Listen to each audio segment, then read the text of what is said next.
Goeiedag, ek groet jou in die kosbare naam van Jesus Christus. Wanneer 'n mens God se wil vir jou lewe soek in 2026, is dit belangrik om een ding in gedagte te hou. God is nie verplig om vir jou die tweede stap te wys as jy nog nie die eerste stap gehoorsaam het nie. Miskien het jy 'n groot begeerte om God se wil vir jou loopbaan of verhoudings of wat ook al te weet vir 2026. Maar jy het nog nie eers by die basiese beginsels soos Bybel lees en bid uitgekom wat God se wil vir jou was vir 2025 nie.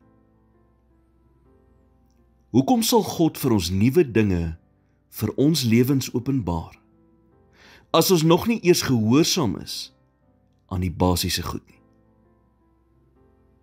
God wil hê ons moet eers dit begin doen wat ons reeds weet, voordat hy vir ons gaan sê wat om anders te doen. Vra jouself af, wat is daar wat God vir jou gesê het om te doen, wat jy nog nie gedoen het nie? Baie keer dink ons wag vir God, maar hy wag eintlik vir ons. Jesus sê in Lukas 6 vers 46, en wat noem julle my Here, Here, en doen nie wat ek sê nie? Doen wat jy reeds weet jy moet doen, sodat God vir jou die volgende tree vir jou lewe kan wys. Here, ek het u leiding bitter nodig in my lewe.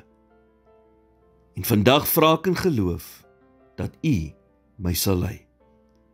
Help my om nie so besig te raak dat ek nie u stem kan hoor nie. Help my om u te vertrou en te verstaan dat u pad vir my die beste is. Help my om dit te doen wat ek reeds weet ek moet doen. In Jesus naam bid ek dit.